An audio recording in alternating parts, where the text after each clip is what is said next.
So today we're going to start our first lesson on the Sermon on the Mount, and it will be, we're going to do the introduction, preparing to teach the multitude.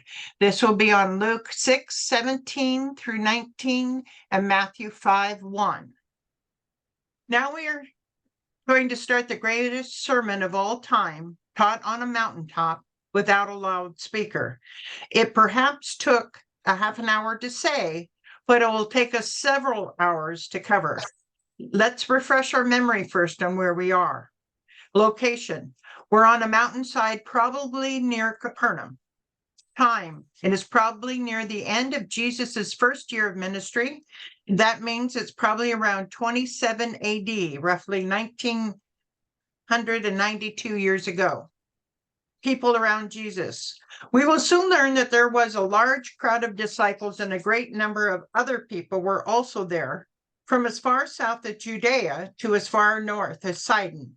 We also know his 12 apostles just picked were also there. Take special note that this was not the rich and affluent that were listening, but the common man. And that helps a lot in the understanding of what Jesus is saying. We start first with a discrepancy. Since all the Bible is true and accurate, we have to mesh these two contradictions together. So let's start with that. Okay. Preparing to teach the multitude. Luke 6:17 through 19 and Matthew 5:1.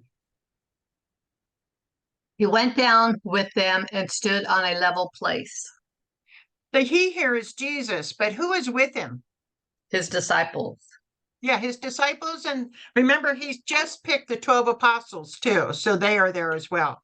Okay, apostle. Where were they and where are they now? To figure this out, we have to search the scriptures. Where is the area he's in now? Altar in the temple. 423, he was in the temple, yes. Luke 6:12 identifies the type of geography it was. Mountains. Right. So we're up in the mountains in around Capernaum, but we, as I say, we have a discrepancy, so we'll be trying to solve that. So based on the terrain around the Sea of Galilee, the general belief is that this sermon happens in the mountains north of Capernaum. And then you need to circle the mountains north of Capernaum, which are just there, just above Capernaum. This would have made a perfect amphitheater for many people to be able to hear Jesus speak, as there was no microphones back then.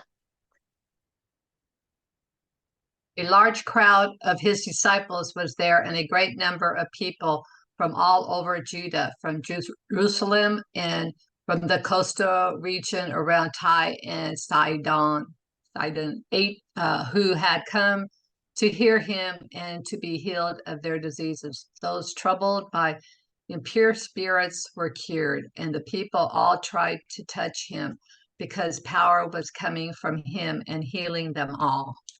So on the map, circle Judea. Judea would be down here near the Dead Sea, right near Jerusalem. And of course, circle Jerusalem. That's the main capital of Israel.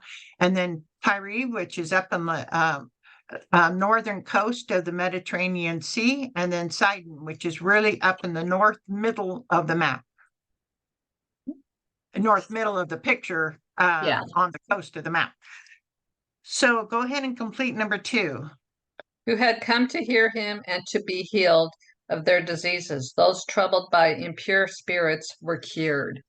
So we have quite a number of people that have come up, and he is, this has all been kind of pre-organized in a way, and he is now going to preach to all of them. There's quite a lot of people here. And if you think about it, he is going to have to be someplace where they can all hear him. Now when Jesus saw the crowds, he went up on a mountainside and sat down. His disciples came to him. Right. In Luke, it talks about, if you see, it talks about he's more on a, he went down and stood on a level place. But now Matthew says he went up on the mountainside and sat down. So we have to solve these two issues because they're both talking about the same Sermon on the Mount. Ah, Some Bible readers see a major discrepancy between this scripture and Luke 6:17, which was the prior scripture we read. Others see it as two witnesses describing the same event. Both the books of Matthew and Luke will continue into the Sermon on the Mount passages. Do you see this as two different situations or two versions of the same situation, and why? Same situation described by two witnesses. Right. I agree with you. I think what it is just two ways of looking at it. I think he's up on the mountains and he found a level place to speak. So both of those answer together. Keep in mind on your study, the Sermon on the Mount, the people listening to him speak are the poor and disadvantaged, and it really helps us understand it. So that is the introduction, and then we are going to be doing the next chapter on the next video. oh, So that's where we're going to end. okay.